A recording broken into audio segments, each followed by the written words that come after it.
bisa menjadi guru bahasa, mata pelajaran bahasa? Terus kita jawab, kalau dia S1-nya bahasa silakan, tapi kalau S1-nya bukan bahasa jangan jadi guru bahasa. Kan begitu? Ya. Jadi artinya dia punya hak menjadi pendidik atau tenaga kependidikan. Sampai begitu upaya kita kepada itu memberikan kesempatan, dan pemerintah juga menyediakan kuota untuk itu. Dan yang keempat, menjadi penyelenggara pendidikan. Penyelenggara pendidikan itu misalnya apa? Yayasan, boleh tuh. Memimpin lembaga pendidikan, kursus, itu boleh, punya hak. Ini dalam pasal 10, nanti silahkan dipelajari. Oke, saya lanjutkan. Ini tidak akan saya jelaskan, terlalu teoritis gitu. Ini paradigma pendidikan anak berkebutuhan khusus. Ini agak teoritis sekali, tapi saya akan singkat saja. Pertama, perjalanan pendidikan khusus di Indonesia itu berawal dari ini. Charité model yang tadi sudah saya singgung ya, itu yang pertama. Jadi dasarnya orang menangani anak berkebutuhan khusus itu karena belas kasihan. Itu periode zaman dulu. Indonesia itu mengenal PLB secara resmi mulai 1901. Sekarang tahun berapa, Bu? 2022. Berapa abad? 1 abad lebih. Menggunakan model apa? Modelnya adalah model charity, model mesake, model kasih sayang. Jadi kalau tidak ada kasih sayang ya nggak akan ada SLB. Kemudian setelah itu berkembang yang kedua adalah model apa ini? Kelihatan nggak, Bu? Enggak. Model medis. Medis itu penyandang cacat dianggap sakit, ya, sakit. Dan itu sampai sekarang masih berpengaruh. Misalnya ada lamaran pegawai, dia penyandang cacat, secara administratif sudah ditolak dulu karena dianggap syaratnya adalah sehat jasmani dan rohani. Yang tidak paham dikira yang cacat dianggap tidak sehat secara jasmani. Itu masih berpengaruh sampai sekarang. Jadi medis, model medis, orang cacat atau disabilitas dianggap sakit. Maka ketika terjadi kesulitan dalam hidupnya itu, yang menjadi penyebab sulitnya kehidupan mereka itu adalah karena dia sebagai penyandang disabilitas menjadi objek tadi. Penyebabnya adalah dia sebagai penyandang disabilitas, maka dia sulit mencapai kesuksesan. Kemudian itu dibantah oleh model yang ketiga. Model ketiga itu disebut dengan sosial model. Bapak dan Ibu, sosial model ini sudah tidak lagi melihat siapa orang itu, tetapi menganggap bahwa orang semua berkesempatan untuk sukses, ya kira-kira gitu, sepanjang lingkungan memberikan kesempatan yang sama kepada mereka. Jadi faktor kegagalan dari orang-orang penyandang disabilitas tidak sukses itu bukan karena penyandang disabilitasnya, tetapi karena lingkungan sosial yang masih sering membatasi kepada mereka. Kan gitu. Saya contohkan yang gampang aja, Bapak dan Ibu. Bapak dan Ibu tahu peci, kupluk? Peci ya. Bapak dan Ibu, kalau mau tahun ajaran baru, misalnya seragam di sekolah itu harus ada peci. Kemudian sekolah itu menganggap semua rata-rata anak-anak kita paling pecinya ukuran 5, anak-anak kecil. Dibuatlah semua ukuran peci ukuran 5. Setelah anak-anak yang diterima dikumpulkan suruh pakai peci, ternyata ada yang butuh ukuran 7, ada yang butuh ukuran 6, ada yang butuh ukuran 5, ada yang butuh ukuran 4. Bapak dan Ibu, kalau ada anak yang butuh ukuran peci 7, menurut Bapak dan Ibu yang diubah apanya? Apanya? Pecinya. Oke. Sekarang kalau Anda sudah siapkan peci ukuran 5, tetapi dia ternyata butuhnya ukuran 4, sehingga kalau dipakai atau yang diubah pecinya atau kepalanya? Pecinya. Yang butuh peci ukuran 7 yang diubah Operasi pecinya kalau kepalanya. kepalanya. Kalau yang diubah kepalanya Operasi. enggak mungkin. Itu kan sama dengan kurikulum sampean. Kurikulum itu dibuat secara nasional itu sama, dianggap orang itu sama kemampuannya. Ketika sampai di kelas, sampean yang tahu, oh ini nggak mungkin kalau saya kasih minuman ini kurikulum sepenuhnya. Dia jatahnya cuma separuhnya. Panjenengan mau kasih separuh atau penuh? Paruh. Ini pas sesuai jatah. Tidak penuh gitu.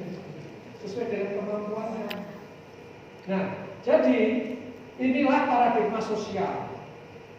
Jadi sosial yang harus menyesuaikan dengan kebutuhan anak. Jangan anak dipaksa menyesuaikan kebutuhan kurikulum sekolah. Itu loh. Paradigma kita masih begitu sekarang ini. Gitu. Contoh lain lagi, kalau ini tadi, ini kan ada truk ya Bapak dan Ibu. Kalau ada pemakai kursi roda suruh naik ke sini, dia bisa nggak? Bisa. Bisanya apa? Digotong. Ya kan? Atau dikasih lantai yang datar, maka dia bisa sampai di sini. Jadi pemakai kursi roda itu bisa duduk di sini dengan aman tanpa dibantu orang lain, sepanjang lingkungan kita sudah disiapkan seperti itu. Kalau dia tidak bisa naik ke sini, yang salah siapa? Yang buat ini, bukan yang pakai kursi roda yang salah.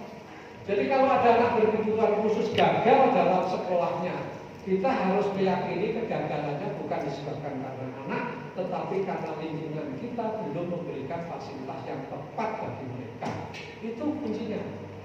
Nah, itu paradigma yang ketiga. Nah, yang keempat ini, sekarang kita berada dalam posisi ini. Paradigmanya adalah human right model of disability.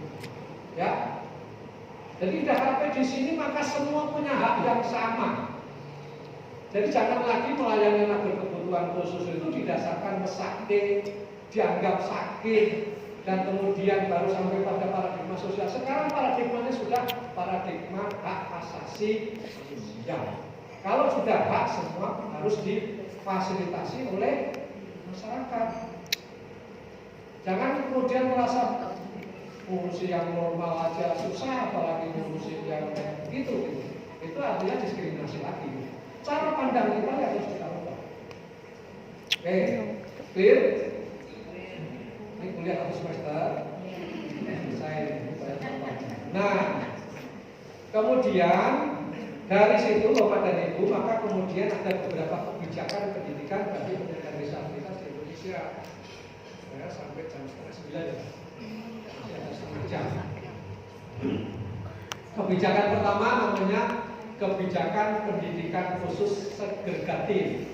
Undang-undangnya nomor 20 tahun 2003 menjelaskan bahwa setiap warga negara berhak mendapatkan pendidikan. Ya. Kemudian di pasal 5 dikatakan warga negara yang memiliki kelainan fisik, mental, emosi dan atau sosial berhak mendapatkan pendidikan khusus. Ya. Nah, pendidikan khusus itu ada pendidikan khusus segregatif. Segregatif artinya apa? Dipisahkan.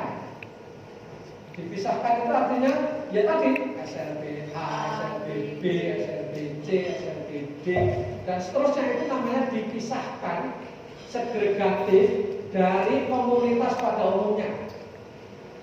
Jadi kalau SD-nya di tunanetra, SMP-nya juga di SLB tunanetra, SMA-nya juga di SLB tunanetra, maka sepanjang dia sekolah itu temennya sesama tunanetra. Kira-kira baik gak ya? Enggak. Ya baik ya, ada gurunya ya banyak. Iya. Sejak dari SD bahkan TK, SMP, SMA semua di sesama tunarungu, sesama tunagrahita, sesama tunadaksa sampai lulus. Baik gak ya?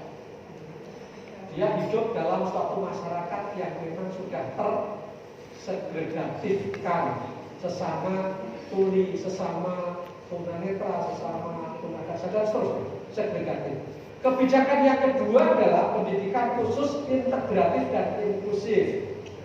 Saya jadikan satu saja. Sebenarnya integratif itu adalah tengah-tengah jenjang antara segregatif ke inklusif. Sebelum inklusif itu integratif. Jadi misalnya di kelas ini ada memakai kursi roda, ya, ada pelajaran olahraga, semua harus ikut lari jarak 100 meter, yang pakai kursi roda juga dipaksa mengikuti itu segregatif. Integratif. Jadi sudah terpadu, tetapi kurikulumnya masih disuruh mengikuti kurikulum yang normal. Jadi ada tunadaksa nggak punya kaki, ada pelajaran renang, mereka juga ikut renang, cemplung kencol itu ditinggal doang. Hilang, nggak punya kaki. Nah itu baru integrasi secara fisik dan sosial. Nah inklusif itu lebih tinggi lagi derajatnya. Ya. Integrasinya itu sudah 3. Pertama integrasi fisik, bisa duduk bareng antara yang disabilitas dan non disabilitas, bisa main bareng, itu integrasi fisik. Integrasi sosial, bisa berinteraksi antara yang satu dengan yang lain secara wajar. Dan yang ketiga adalah integrasi akademik. Nah integrasi akademik itu artinya kalau dia tunagrahita, dia kok ikut SMA, ya jangan dikasih kurikulum sama dengan yang SMA. Itu namanya kurikulumnya disesuaikan dengan kebutuhan dan kemampuan peserta didik. Itu adalah inklusif. Nah kemudian kebijakan yang ketiga apa? Pendidikan khusus yang memiliki keberbakatan istimewa. Nah itu kebijakannya saat ini, dulu pernah ada yang namanya sekolah kelas akselerasi, pernah dengar gitu Bapak Ibu? Ada sekolah bertaraf internasional, ada gitu? Tapi itu kemudian diprotes oleh masyarakat dan diajukan ke Mahkamah Konstitusi karena ternyata untuk sekolah internasional itu banyak didominasi oleh orang-orang yang berduit, jadi menyebabkan diskriminasi, maka kemudian dihapus. Tetapi yang pas akselerasi sekarang bergeser menjadi program SKS. Apa itu SKS? Sistem Kredit Master, seperti perguruan tinggi. Jadi SMP menerapkan SKS. Kalau anaknya itu cepat belajarnya, dia bisa selesai 2 tahun. SMA bisa selesai 2 tahun. Itu sebenarnya sama saja dengan akselerasi, tetapi menggunakan sistem kredit semester. Ini kebijakannya. Di lapangan warnanya bermacam-macam. Ya. Ini saya yang menjelaskan kebijakannya. Yang segregatif, kebijakan tentang pembinaan sekolah luar biasa masih jalan. Yang inklusif sekarang banyak ya, sudah banyak sekolah inklusif. Yang bakat istimewa sekarang banyak dikerjakan untuk pembinaan olahraga dan seni. Ada sekolah bakat olahraga sepak bola, ada sekolah sepak bola, ada sekolah bakat cabang-cabang tertentu. Itu adalah bagian dari kebijakan pendidikan untuk keberbakatan istimewa. Sekolah badminton itu ada di Jakarta misalnya. Di beberapa daerah ada sekolah SMP misalnya, ada satu kelas itu khusus yang bakat dalam bidang olahraga itu ada. Nah, kebijakan sekolah segregatif itu satuan pendidikannya tadi saya sebutkan ya. Peserta didiknya siapa? Ya seluruhnya adalah peserta didik disabilitas. Kurikulumnya apa? Kurikulumnya tadi sudah saya bahas ya. Jadi kira-kira 60-70% itu orientasinya adalah pendidikan vokasi, bukan akademik. Gurunya siapa? Ada guru kelas, guru mapel, guru keterampilan, guru pendidikan khusus, ada guru dengan latar belakang PNB kecuali guru mapel biasanya tidak ada.